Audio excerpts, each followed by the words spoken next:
Hello and welcome to a very special video indeed. This is a first for me. I've interviewed my family and my friends in various different projects before in the past, but I've never interviewed someone who I've never really spoken to before, much less someone in the film industry, the industry that me and everyone watching this video loves. I have the distinct pleasure today to talk to Paul Hirsch, who is an Oscar-winning film editor. I think you got to throw in the Oscar-winning, right? If you if you got an Oscar to your name, you should throw that in there as a preface. Okay. Paul Hirsch, who is not directed, who's edited. I'll start that again just to save myself the. You have to rely on the kindness of editors. Exactly. You know, I'll leave that in for that sake. Paul Yeah. has edited many films over the decades, and probably some of your favorite films, just based on the wide array of different genres and styles of films, from things like Carrie to Star Wars, The Empire Strikes Back, Footloose, Mission Impossible, Ferris Bueller's Day Off. The list goes on, and it's such an interesting filmography, I think. But first of all, Paul, thanks for joining me. I really appreciate it. How's it going? My pleasure. Yeah. I have so many questions, and not that this is a paid promotion as such, but the impetus for this interview is actually your book, which you released recently. It was last year, right? So it's been out, Yes. yeah, fairly new, and it is a long time ago in a cutting room far, far away. I thoroughly enjoyed this. I thought it was an excellent read, and I think anyone who's into films and I wouldn't say particularly film editing, but as an editor myself, that was like an extra added level of enjoyment out of it. And it goes through your whole life as an editor. And first of all, I wanted to ask, what was the genesis of this? What made you want to put your story down on the written page? I was on location in Vancouver in 1999, and my wife had decided to stay back in Los Angeles.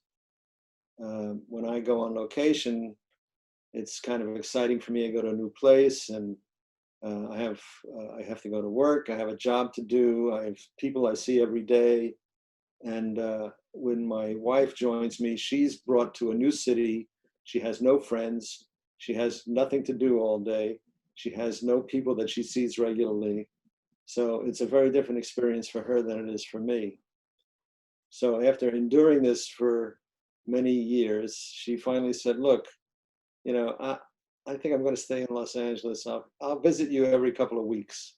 So that's what she did. She would fly up to Vancouver every couple of weeks, and we'd see each other that way. But that's no fun either. But it was better than anyway. So here I am in Vancouver, and I'm by myself, and it's the weekend, and I'm lonely and kind of bored. And I've been visiting the set that week, and when you visit the set, when people in the movie business get together, they swap stories. You tell war stories, and I would tell these stories about my experiences, and with some success, people seem to like the stories. And I thought, I should really write these stories down. So that's what I started to do. I was by myself and had nothing to do, so I started writing down my war stories, and that was how it started. Was it just like you were just writing down random stories, and then were you then starting to see, okay, I could shape this into a finished book that I could release? I hadn't thought about the shape of it, but Yeah. Okay. I started writing about something that had happened relatively recently, I believe, within the previous few years. I did something that was very smart, which was I made an outline for myself, and I wrote down each of the pictures I worked on and little notes to jog my memory about incidents that happened that Mm, I thought would be a good story. yeah. And that's what I did. And it's a good thing I did, because it took me 18 years to come up with the first draft. I Okay. worked on I worked on the book when I was unemployed, uh, and would there were stretches of 2 or 3 years where I never even looked at it. And then as the years went by and I got older, the periods of unemployment got longer and the periods of employment got Yeah. shorter. And I finally had more and more time to devote to the book until finally I finished the first draft. And of course, from 2000 on, as I worked on pictures, I would add to my list of Yeah. notes as things happen. I was offered the Hurt Locker, and I basically turned it down. Things things that, they make good stories. So Yeah. anyway, I had made this list, and then I pecked away at it, chipped away at it over many years. I finally finished the first draft in 2017. I didn't realize it'd been in the works that long, but it kind of makes sense, I guess, from the way that you described the genesis of it. And in terms of the shape of it, I thought, well, to tell it chronologically is going to be kind of boring, and I really didn't want to do that. And then I found that as I was writing it non-chronologically, I was having to constantly sort of backfill, and I would say, Yeah. so and so, whom I had met years earlier, when, and then I thought, this is getting so complicated. Yeah. I'll just write it chronologically, and then I don't have to explain how I met this person, or they'll understand the context in which this conversation is taking place. So, so that's what I did. And then when I presented through a friend, Nicholas Meyer, who wrote The 7% Solution, and he directed some of the Star Trek films. And he's an old friend from childhood, and he offered to read the book for me. Yeah. And he gave it its first read, and he gave me a lot of good notes. Actually, Nick is the son of a psychoanalyst, so most of his notes were, well, how did that make you feel? And could you write about how you felt about that? So it wasn't so much editing as it was sort of prompting me to write more. But at the end of this process, he introduced me to his literary agent, who legendary woman named Charlotte Sheedy. She's Ali Sheedy's mother. All right. She's in her 80s, and she had her own literary agency in New York. And she said, I met with her, and she said, look, the book is way too long, and I'm going to put you in touch with an editor. I want you to work with this editor, and and then come back to me after you finish with her. And they measure book length by words, not pages, because it's a more accurate measure of how long a book is, because you can make the margins bigger or smaller, and have more or fewer pages. But she said it should be around 125,000 words. So at that point, it was about 180,000 or so. Okay. So I said, who pays for this editor that I'm going to be working with? She says, you. So I said, okay. So I met this woman, not really, but virtually over the phone and so forth. And she was great. Jennifer Shute, her name is. And we got the book down, and we took out, I don't know, we got it down to about 145,000 words. And I said to her, I said, look, I really don't think, I can get it down anymore. She says, yeah, I think it's pretty tight, She said, let me call Charlotte. So she calls Charlotte, and Charlotte says, oh, he's taking me too literally. She had said 125,000, So at 145,000, I said, all right, let's submit it. So Charlotte said, all right, I'm going to turn you over to another man in my office who handles nonfiction, because I only do fiction. Right. So, okay, so I send it to him, a PDF on a Thursday or something. And usually you figure that it's going to take 2 or 3 weeks for them to get back to you. So Sunday night, I get an email from this guy, and he's attached the book, which is redlined from beginning to end. And all sorts of notes, crazy notes, I thought. Right. And I was thrown by this, and I called Jennifer in a panic, and I said, what do I do? What's going on here? She said, well, first of all, try and relax. I think this is a good sign. It means that he wants the book. I said, okay. She said, first of all, I've never in my entire career heard of anyone reading and editing a book in one weekend. Yeah, that's pretty quick. She says, I've never heard of this before. So I started going through his notes one at a time, and some of them were well taken, and he said to me, there are too many names in the book. I said, too many names, I can't just leave people with names out. Yeah. He said, well, I said, these are people I have ongoing relationships with. I can't just say the assistant editor. Yeah. And so he sort of shrugged. The idea is that it's all up to the writer what to cut or not cut. Yeah. But around that time, I read a book called Waiting on the Weather, which was written by a woman who had worked for uh, Kurosawa in Japan. Wow. Okay. And she described how when she started out, she worked for the great director so-and-so, whom I'd never heard of, on a picture entitled so-and-so, which I'd never heard of.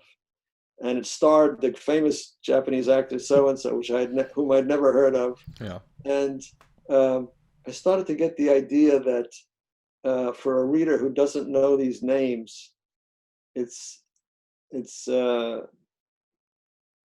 bit of friction in the reading. It slows you down, and I thought, maybe there's a lesson to be learned here. So what I decided was to eliminate any name that wasn't repeated. If I mentioned somebody only once, Yeah.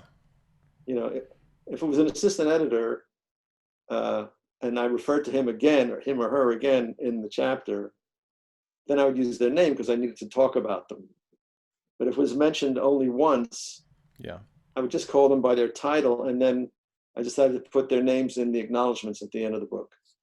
So anyway, this made the book, reduce the friction for the reader of reading, not seeing a lot of unfamiliar names. Yeah. And of course, names that are familiar to me and my generation are unfamiliar to younger people who may not know who Herbert Ross was. Did you know who Herbert Ross was? No, I know his films, but I'd never looked into. See, I go into certain periods where I look deep into directors and their filmographies and stuff. I've seen some of his films. I hadn't quite been acquainted, and that's a good thing that came out of the book was me becoming acquainted with who he was and going, oh, he also did. Right. So that was one thing I picked up from his notes, and then we finally worked through the whole book, and I rejected some of his notes, and I accepted a lot of his notes, even though I sort of resisted. But I think, he had some good points to make. Anyway, so at that point, he said, all right, now I want you to mention CARRIE in the first 50 pages. And I said, wait a second. So I checked, and in that version of the book, it was about page 80 that I got to CARRIE. So I said, I can't cut that. That's what everyone wants to know about is all that stuff before CARRIE is how did you get into the business? That's the question I get asked the most. Yeah. When people talk to me. So my brilliant editor, Jennifer Shute, said, why don't you start with CARRIE and then, and I said, well, no, that's not going to work. And then I said, well, let's try it. So I moved the CARRIE chapter up, and in my, as you've read the book, you'll know, but when I finished CARRIE, I went right on to work on Star Wars. And I knew that Star Wars was the picture that people reading the book cared most about.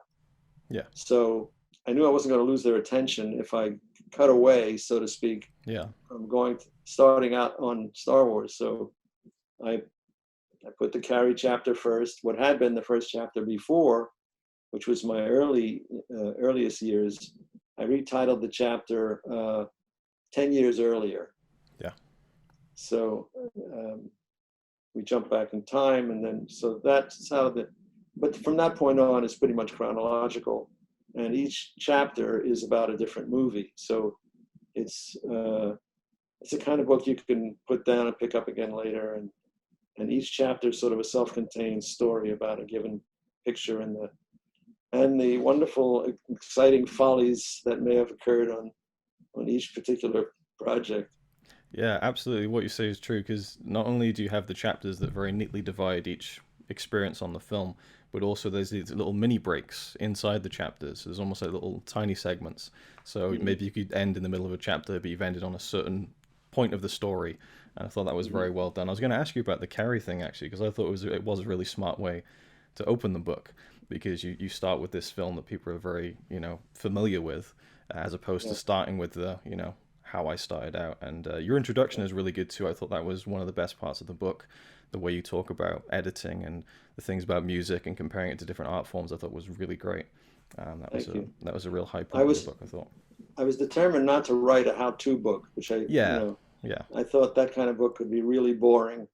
But on the other hand, I felt the need for an introduction that sort of explained what it is that editors do yeah, without getting too deeply into the nitty gritty.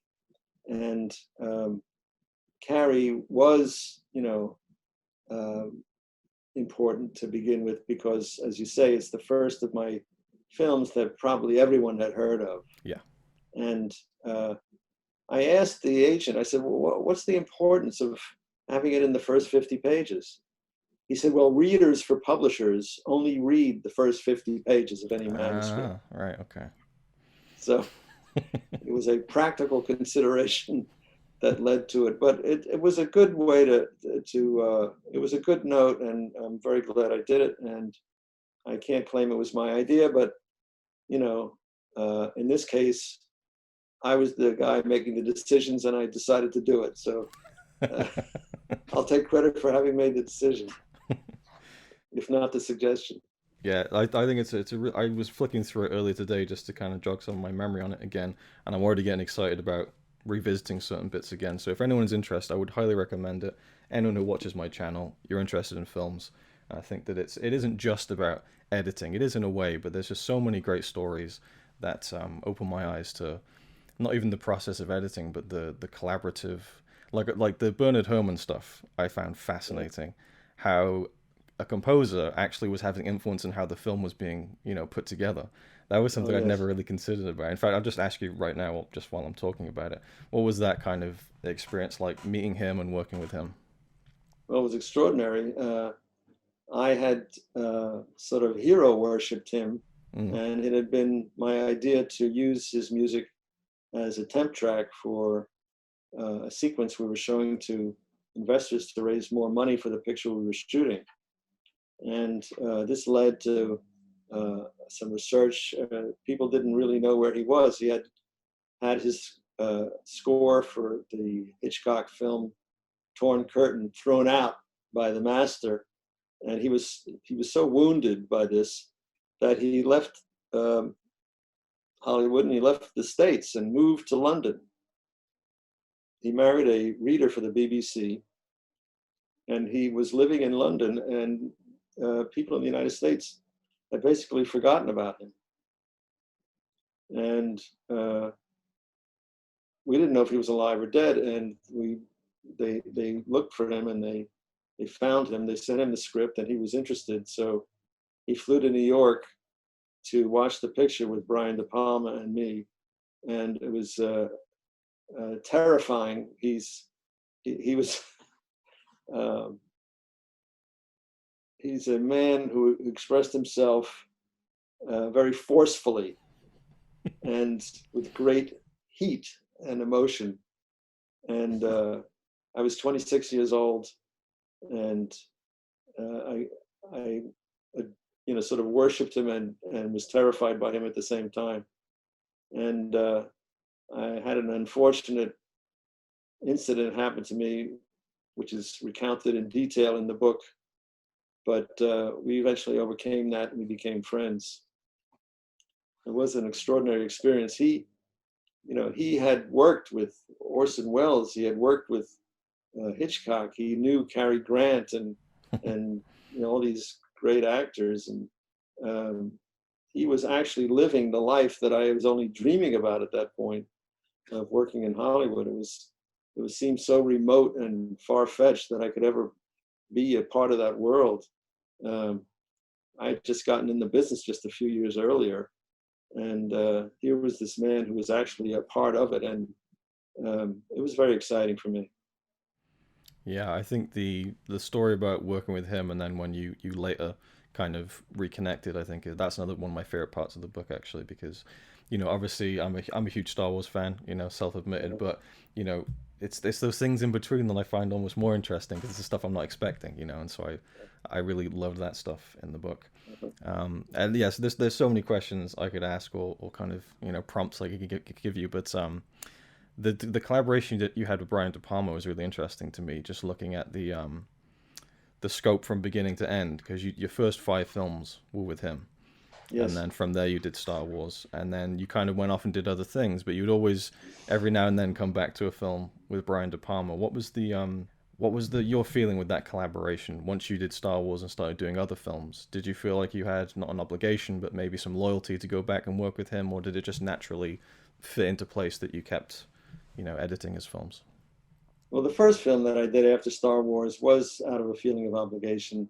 I was not crazy about the script, um, but I felt I couldn't turn him down since he'd been so important in my getting the job on Star Wars in the first place. It's a picture called The Fury, which ends with John Cassavetes exploding at the end, and his head blows off. And I'm not a big horror Right. genre guy, Yeah. but but the subsequent films that I did with Brian were just because this is the way I made my living, and he was making a picture, I was available, and so forth. When I moved to California, it then became more difficult for us to work together. If he was doing a project that was based in California, he would call me and I would work on those. But when he was doing a picture that was based in New York, he worked with an editor I recommended him, a great editor named Jerry Greenberg. So when I worked, with Brian, it was usually in something that was shooting on the West Coast. But people have this idea that I could just pick and choose whatever project I want to work Oh, on. yeah. But if you're a working editor, you're working freelance. You don't know where your next job is coming from, and if you have a family to support, which I did, you're always on the lookout for where's the next job going to come from. So if something comes along, somebody offers you something, you tend to take it because it's easier to say yes than to go looking for another job. Yeah. Well, speaking to that, did you ever feel unstable in that sense with your career at any point, or did you always feel, at least up to a certain point, that you would probably get something at some point? Well, I never thought my career was over, Yeah, no. if that's what you mean. I thought, No, but just in terms uh, of, oh, there might be a long gap coming up here, or, worrying that you might not be able to secure a job in time, that kind of thing. well, that's sort of the natural state of being a freelancer. That That's what I was you're wondering, always out of work. yeah. But that's the wonderful thing about the business is that you get a phone call out of nowhere and suddenly your life changes, Yeah. often for the better. So one minute you're thinking, what am I going to do? And the next minute you're flying off to Prague or someplace. Did you enjoy the familiarity you had with Brian De Palma or even Herbert Ross when you go back to the same director again and again? Was that like a more of an enticing thing for a project that's coming up, or did you Well, enjoy as well just working with different directors and different vibes? um, well, it's comfortable working with somebody you know. Yeah. So I enjoyed that degree of comfort. Although I did find it stimulating to be working with various directors who had different sensibilities. I could have just uh, chosen to stay in New York, not move to California, and done Brian's movies, you know, every one of Brian's movies the way Thelma Schoonmaker did with Marty Scorsese. Uh, I could have chosen to tie myself to a single director, but um, I was more interested in doing different kinds of movies. Brian's sensibility is very specific to him, and I liked working on Star Wars. I liked doing different genres, and I had hoped to. Um, I liked doing Footloose. That was a lot of fun for me. I hoped to, do all different sorts of films. I didn't want to get typecast as a particular kind of editor. Yeah. Even though there is a tendency for people to do that. I remember when I first got to Hollywood, I was cutting comedies. The first picture I did was Footloose. The next picture I did was Ferris Bueller's Day Off. And then I did a comedy with Goldie Hawn called Protocol. And then um, went back and I did a picture called The Secret of My Success with Michael J. Fox, and Planes, Trains, and Automobiles with Steve Martin and John Candy. And so I'd done all these comedies, and then I was up for something, and it was an action picture of some kind. And one of the studio people said, "Well, can he cut action?" And somebody said, "Well, Star Wars and Empire have a little bit of action in them, you know." A little bit. And so people, you know, don't always know. They're not always familiar with your resume. Yeah. Well, that leads me to a question I was going to ask you at some point, which was when it comes to editors, um, do you feel like they get the respect they deserve? And in a sense, you look at directors and actors. That I think those are the two areas that get the most put on a pedestal, as the general audience kind of looking up to, when it comes to movies and stuff. Whereas editors, not so much. You don't hear people talking about their favorite editors, or even myself. I edit my own stuff. I have done for about 20 years. I don't have a list of favorite editors. Do you think they get the respect they deserve, or do you think they're interested in that? Yeah, I think they're interested. I think editors are shy egomaniacs uh, who think that.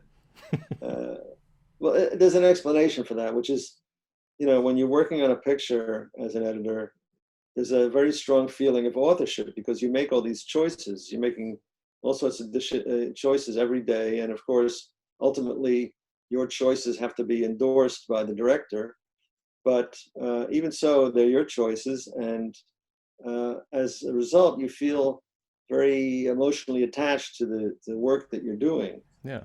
And you do identify with the work, and you would like to have credit, but ultimately, the writer has much more significant input than anyone else. Yeah. And they also don't get credit for what they do. So yeah, I would say that as well. Yeah. Film is a collaborative enterprise with teams of very highly talented artists in cinematography and editing, costume design, composers, actors. All these people are very gifted at a particular specific craft in the making of films, and they can all be very talented, but to organize and accomplish the task that this group is going to be doing, you have to have someone in charge. Yeah. There has to be a hierarchy, and the director is the artist. And my definition of an artist is somebody who feels that something has to be a certain way, and they can't explain necessarily why. It's just a deep instinct that it has to be this way. That's the artistic impulse. So this, the director may have 150 people standing behind him, each of them thinking he could do it better, but the director is the one who is given the right to make the choice of what is going to be in the picture or not going to be. So you have to accept that, and if they get the credit, so be it. Yeah, I think with editing, it's a lot of it's kind of hidden to people who are watching the film, whereas the music or the cinematography and the acting is right there for them to see. They're not really, thinking about the cuts and all that kind of thing. So it's kind of the curse of that way of editing, just in terms of recognition. But yeah, I was going to ask you again about authorship, and you kind of covered that you do feel a strong, which makes sense really, because you're so involved in putting together the entire film. So. Well, there's even greater feeling of authorship when it was on film, because I remember seeing a screening of Sisters at the Chinese Theater in Los Angeles. And up there on the screen was being projected the film that I had made every splice by hand. Mm. All these films are handmade. They're not machine made. They're made by hand by someone like you or me putting together the film, and there's an actual artifact, a work print. It was something that we took pride in making that, and yeah, it's a very strong feeling of ownership or authorship of pictures we work on, Yeah, you unless talk they're flops, and then you can disavow them. just strike them under the carpet. You talk in the book about the transition from physical film editing to non-linear digital editing, and it surprised me Yeah, that you seemed fairly on board to just transition over to that. I would assume someone who'd worked in that medium, and it's strange to me. It does to me feel like something's been lost in that sense because that was the way it was done, and I suppose that the technology has caught up with it. But what were your thoughts on moving over to that style, and do you miss just the tangible, quality of editing film? yeah. Well, I liked working with film. I liked working with my hands, Yeah, and uh, I liked the whole process. I liked the colored tape and the different colored pens and yeah, pencils, and it was a craft, as a sort of a arts and crafts uh, aspect to it that I enjoyed. But it's really not. Editing is a mental process. It's not about the tools. You can, if you're given a new set of tools, it doesn't change what the cut is going to be necessarily. I mean, to a degree, the technology starts to affect the work, but uh, I don't know anyone who claims that Shakespeare would have written better plays if he had had a word processor. So whether it's a pen or a quill or a typewriter or you know a computer, it doesn't really change the substance of what they're doing. And I would say the same thing is about film editing. When I started to work on computers, I thought, oh my God, this is going to make me go really fast. I thought, oh, this is so much easier than cutting and yeah, joining, and you know and in fact I did start to go really fast. And uh, I wrote an article that said that computerized editing made the work easier but the job harder. So for the practitioner, it's a fantastic tool, but it invites participation by other people in a way that uh, before, when we were working on film, we were sort of more cloistered, yeah, and the other uh, peripherally involved people would see the picture only in a screening room, and it gave you a little bit more privacy, a little bit more autonomy. yeah. Uh, Now um, they like to sit there while you make the changes. Yeah, it very randomly reminds me of a story from the making of the Lord of the Rings, where so I can't remember who it was. Someone who was working on the film had like an early cut of the Two Towers on like an iPod or something, and they were walking down the street and they were worried they were going to get jumped by someone. And just the fact of it that the whole cut of the film was on this little device. I mean, it's so far removed from how it used to be done.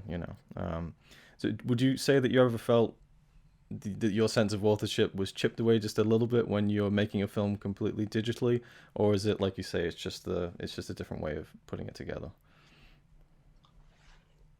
Yeah, it's not the tools that rob you of your feeling of authorship. It's the people involved. The difference Okay. it's the difference. It's the difference between uh, you know it's who you the difference between a hard project and an easy project is who you're working with or for. Yeah, Um, there are some people who don't like any ideas unless they come from them. They don't like anyone else's ideas at all, yeah, and that's no fun. yeah. A film's a collaborative medium. That doesn't sound like it's very conducive.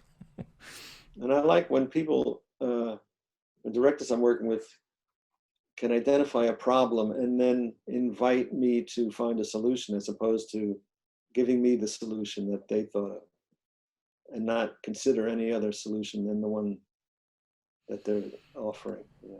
You Yeah. mentioned earlier about the different genres that you've worked in. Was that something Yeah. you consciously wanted to do? Was to spread out and do different things, or did that just evolve naturally? No, well, I wanted to, but it was happenstance. Yeah. Like I say, you don't sit there and I think, well, I think I'll do a mystery now. I think I'll do a True. comedy. I think I'll True. do you take whatever comes along. And fortunately, I was offered a wide variety of genres, and working with people with different styles, and it was very interesting. it got to be toward the end of my career. It got to be harder and harder to um, make a new relationship with a new person.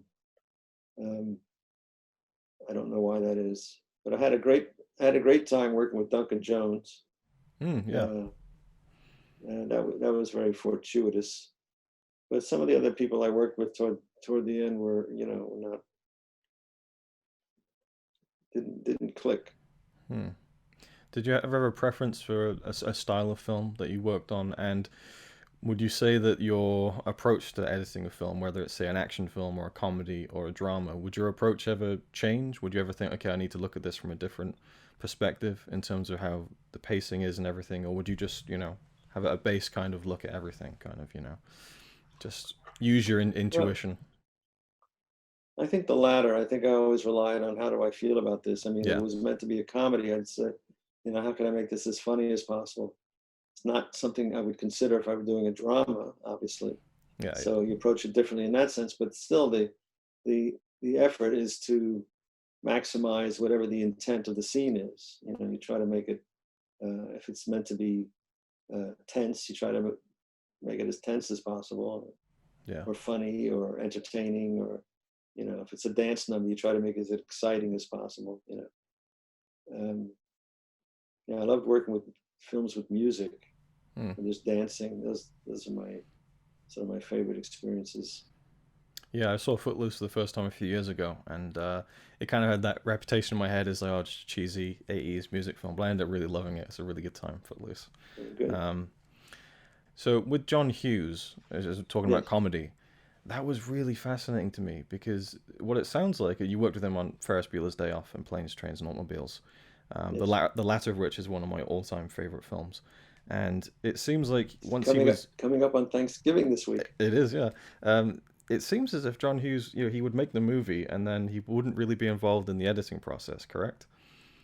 No, he was, but he got bored with the projects after a Yeah, while. it seemed like Just that. he just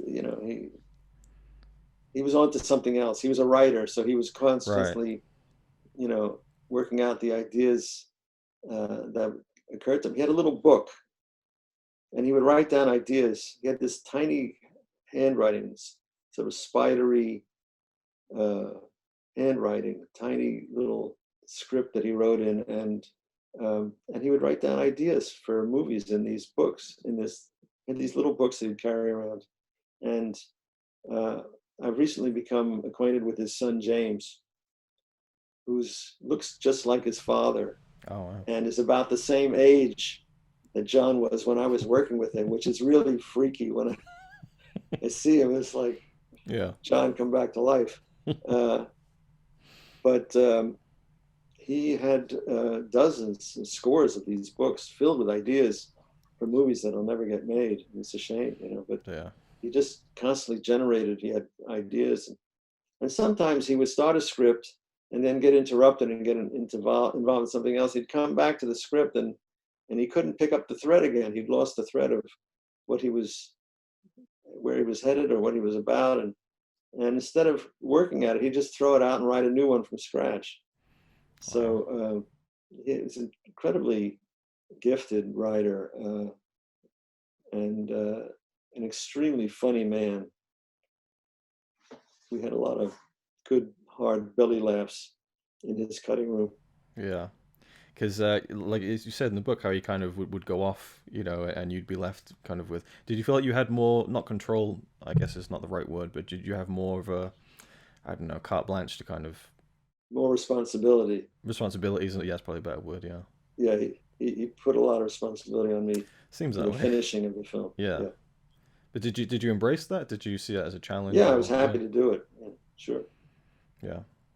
Because I think with comedy in editing, I think not that I know much myself, but its timing is so essential in terms Yes. of making things funny. Like if you leave it a little too long, maybe the joke doesn't work quite as well. If you cut too soon, you need this is so like precise. I think Yeah, you that can cut off a laugh if you're not yeah, careful. yeah. And with planes trains, I had to ask you about this because I've seen online over the years people talk about there's like a 3 hour cut. And I think maybe people don't know what a first cut of a film is or an assembly cut, as if it's like a finished thing somewhere that's like a perfect, 3 hour movie. But clearly there was a lot more material for that film. Um, with all the stuff that was cut, do you remember much of the stuff that was deleted from that film? Do you feel that it was? I mean, how did it become that long, or is that a normal process on a film that it would really be that lengthy? Well, it was John's working method. He would write these scripts, and then he would never edit them, Right. Okay. and he would insist on shooting the script that he had written, Okay. even if it was too long. And the Wow. studios went along with it because the results were good at the end. Okay. But it's an inefficient way to go about making a movie, because he Yeah. would shoot a lot of stuff that wasn't necessary. And we were working against a tight deadline on Planes, Trains, and uh, we the first cut, we were still working on film. The first cut was on 24 reels. It was 3 hours and 45 minutes. Oof. So we got together in a screening room in the morning, and we watched 12 reels, and we stopped. We had a bit of lunch, and then we started again. We watched the next 12 reels. We got to the end, and John turned to me and he said, "It's too long." And I said, "Yes, it is. It's too long." So we started going through it, and the first pass, we decided there was a whole subplot involving uh, Steve Martin's wife thinking that he was having an affair. Ah. Okay. Yeah. Yeah. And she thought that this Dell character that he was talking about all the time was made up, an Yeah. excuse to have an affair. So we started tossing those scenes out, out, out. So we went through the whole picture once, and we took out an hour and a half, an hour and 15 minutes. We got it down to 2.5 hours. Oh wow. Okay. So we had shot 85 days. And in the first pass through the film, we took out a third of the cut. So I said to John, we just cut 28 days of shooting. It's crazy. And John went,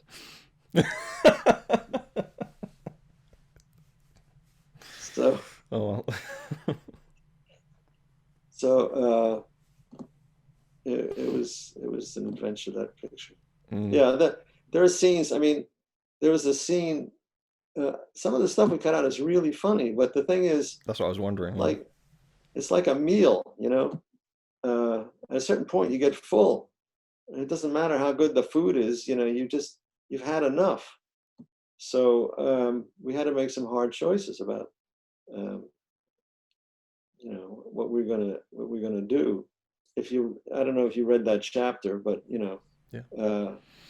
we had to do 9 previews in the month of September to arrive at the final cut, Yeah. and that's 2 a week for a whole month. This is on film with Yeah. a mix, in addition to so. We were really working our butts off to get it and find, and there are no instructions. You have to figure out what the problems are and how to solve them, which I detail in the book. But it was worth it. I think, the things that we took out, even though they're funny, would have hurt the film overall. Yeah. I mean, there was a business in the first motel scene where Candy orders a pizza, and he's in the bathroom and he's flossing his teeth. There's the scene where he's got 60 yards of floss that he's pulling through his Yeah. teeth, and he's got a hairbrush and he's doing an Elvis impersonation, and there's a knock on the door, and he says, "Come in," and you cut outside to the hallway, and it's the kid who we see later breaking in and stealing their money. Okay. Yeah. That guy is the pizza guy, the pizza kid. So he comes to the door, and so he knocks on the door, and Candy yells, "Come in," and the kid tries, and the door's locked. He says, "The door's locked." He says, "No, it's open." The kid tries again, and it's locked. He says, "No, it's locked." He says, "Just push a little harder." And the kid tries again. He says, you know, put your back into it. Come on, man, it's open. Just open the door, you know. So he can't open it. He's holding the pizza, you know, he's trying to open the door. So Candy goes, oh, for Pete's sake. So he goes to the door and he opens it, and the kid is across the hall knocking on the door opposite. I mean, it's really funny, you know. Yeah, And, uh, and then he comes in and he says, "How much is that?" He says, "That's $9." He says, "Here's 10. Keep the change." You know, so well, it was nine. It was $19. So he gives him a 20. He says, "Keep the change." So that, you know, he says, $1. You give me $1. He says, "Put it in your college fund." You know, so so that's why the kid comes back later and steals Okay. the money out of Yeah, his yeah. wallet. You know, so and then there was, you know, Candy puts the pizza and a 6-pack of beer on the vibrating bed, and you know, there's an allusion to it later, but Yeah, the line, yeah. you know, on account of you, I'm lying in a, you Yeah. know, a beer-soaked puddle, or you know, he says, well, how was I to know they were going to blow, you know? Mm-hmm. So there's a lot of stuff that was funny, but it just, you know, it's at the beginning of the picture. You just stop the progress of the journey, Yeah. you know, and there was some really funny stuff on the plane when they first, you know, but again, we're setting up Dell's character. You want to make him a bore, but you don't want to bore the audience. So it's a tricky, Good point, yeah. you know, you want to say this guy will talk your ear off and he's really boring, but you don't want to subject the audience to the boring talk because they get bored also, you know. Yeah.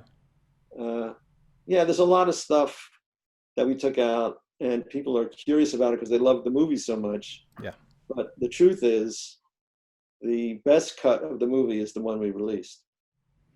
Yeah, I was gonna say I recently revisited that. I mean, I watch it every year anyway, but every time I watch it, I just fall in love with it even more. And it is so perfectly paced because it's a road movie, so you're constantly on the move. And I think the way that it turned out is great. So obviously, again, there's that curiosity to see more of that stuff, and I'm such a big fan of John Candy as well. So hearing that scene, it would have been really cool to see something like that. Did John Candy do it like improvising on that film? I mean, I'm not sure what John Hughes was like in terms of what he would write down being like the Bible or not, because some people are like that. Was there? I don't know if you could tell from when you were editing the film I don't first. know. I'm not really sure. I think that he encouraged Candy and Martin to improvise, but it doesn't seem. I think most of what Candy was, you know, Candy was reciting huge, like Oh, reams sure, of yeah, dialogue every day, and yeah, yeah, he was extraordinary. And a lot of that stuff, most of it was written. There was some. There was the scene in the airport where he offers to get something for Steve Martin. He says, "You like something to drink?" He says, "No, thanks. Coffee? No, no. Soda? No. Milk? No." And he goes through this, and then his jujubes, you know, Mason Dots, and the Twizzlers, you know. yeah, He goes through this candy he's offering him, and it went on and on and on. So I don't know if that was uh, John feeding him the stuff on the set, or you yeah, know, yeah. True. I'm not really sure if he was improvising but most of it was written. And I think John was, you know, I was very busy during that time. I didn't have time to hang around on the set and see what was going on, you know. Mm, I'd go to dailies, we'd have 3 hours of dailies in one day. So yeah, you watch 3 hours, that's 3 hours out of your day, and then you had to go back and cut. So mm, I didn't have a lot of free time on my hands. yeah. This one of the scenes I love in the film is when he's trying to hawk the shower curtain rings, and he's got all these little things for that. That just feels like he's riffing to me, and it's just such a fun energy to that scene. Yeah, yeah. Um, So yeah, so was there a reason you didn't work with John Hughes beyond that? I mean, I'm trying to think what he did after that. Was it Well, I did a picture that John wrote and produced that he didn't direct called Dutch. okay? Um, Yeah, but yeah, you know, John gave up on Hollywood and he moved to Chicago. yeah, yeah. That seems a shame. He But never liked. He didn't like dealing with Hollywood. mm, He, there was a story that he had made a deal to do a picture with Revolution studio in Hollywood, and he was coming into LA for a meeting on Monday, and some executive from the company called him up in Chicago and said, "John, we're really excited about working with you again, and we can't tell you how excited we are about this project. We just think it's the greatest. We can't wait to see you. We just have a few little notes, tiny little stuff we want to go over with you, but just it's hardly anything at all. But we're really looking forward to seeing you on Monday." And Monday comes around and he doesn't show up. So they call him up, and he had all his phone numbers changed. Wow. And he never came. Well, there you go. So, so he wasn't a fan of getting notes from the studio. Yeah. I love Ferris Bueller's Day Off as well. Do you have any like particular memories of that film as far as and working with him for the first time?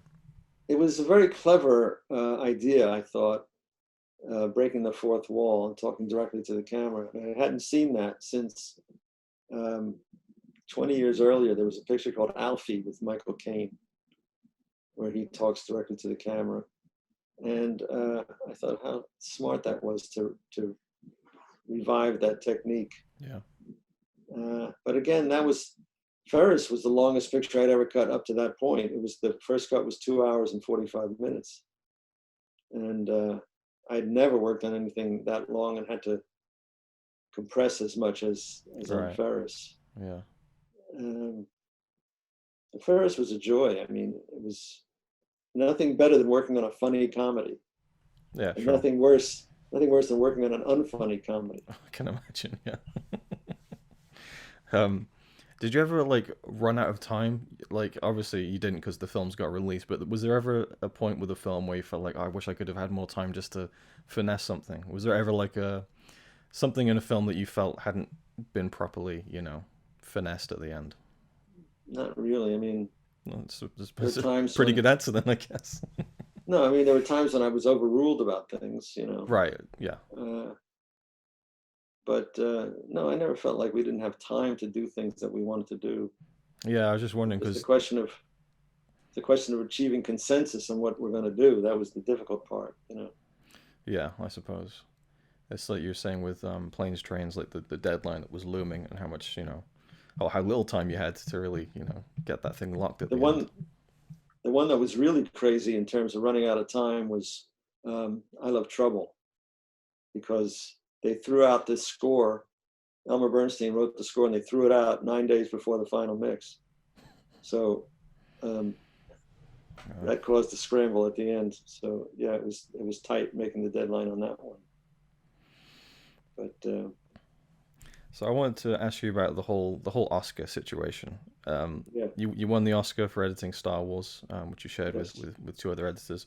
How did you Yes. feel like winning that? Like, what was that moment like? Was it something you'd ever aspired to once you were in the industry? Did you ever think about that, or what was the mindset? Well, I going used to in? watch the Oscars when I was a kid, and there Yeah. was a great distance between me and at my home and these people up on the screen. I mean, I didn't really see myself there, and by the time I was working on Star Wars, I'd only been in the business for a few years. I hadn't been around long enough to start to formulate a desire to win one.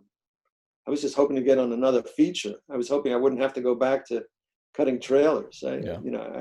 My ambitions and my dreams were kind of limited at that point. I just I wanted to keep working. It was the main thing.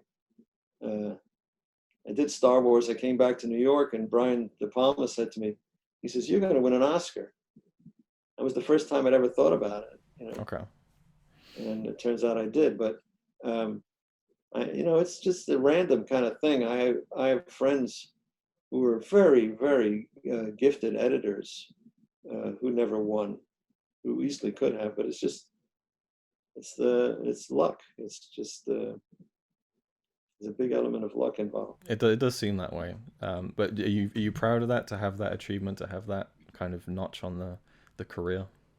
Well, sure. I mean, it's a nice thing to have. But it's not the be all end all. It's people remember the work, they don't remember the award so much. I mean, people are Yeah, that's a impressed by very, the award, yeah. but if I told people that Star Wars didn't win the Oscar for Best Picture, they, you know, I don't know how many, you probably know what won that year, do you? Annie Hall, was it?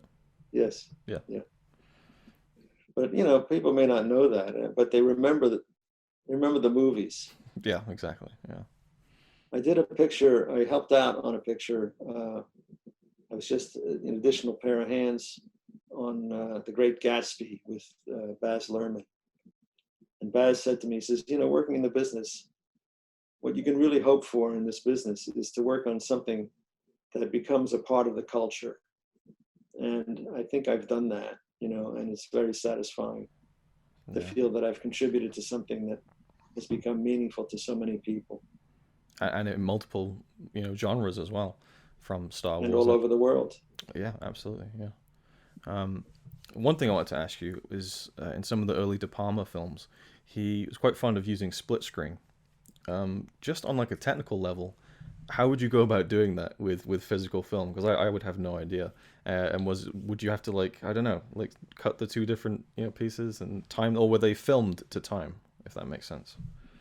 No, they weren't. No. Okay. Well, if it was two cameras running at the same time, then they were, but Yeah. they had moviolas with separate picture heads. So you'd have the left side on one head and the right side on the other head. Okay. You could adjust them relative to each other. You could cut one side and not the other, or and then they were joined optically at the optical house. Okay. Did you enjoy that process of working in split screen? Not really. No. I thought it was sort of gimmicky, It is a big key. and it takes you out of the movie. I mean, it's intellectually interesting to be able to see two things going on at once, but it removes you emotionally. Yeah. So that was mostly Brian. He was fascinated by it. Yeah, I suppose it But was. he realized eventually that it didn't really work for most people, and he started doing something which I think was much more interesting, which is these split diopter shots he would do, where he'd have something in the foreground on one side of the screen and something in the background on the other side of the screen, and the tension between the close object and distant object. I'm going to have to cut this short. So we'll do a part 2 down the line, and I very much look forward to that and talking a little bit about Star Wars, obviously. But I wanted to not really go straight into that because I do think your whole career has been so interesting that there's just lots to talk about. You. So anyway, thank you very much. I appreciate that. Yeah, cool. And everyone definitely give this book a look. I think there's a Kindle version, probably an audiobook version. So there's many different ways to check out Paul's book. Thank you again. And I misspoke your name, didn't I? No, I don't think so. I called you Hugh. Oh, did you? Didn't even catch it. I apologize for that. That's right. I called you a director at the beginning, so we're even. So yeah, thanks again, and I look forward to hopefully doing a part 2. We'll talk a little about Star Wars, and yeah, take care. Okay, Luke. Thank you very much. Cheers. It's all right by me. Apart from the fact he throws cans and Carlin into a tree. Yeah, he's really cool. Yeah, he's really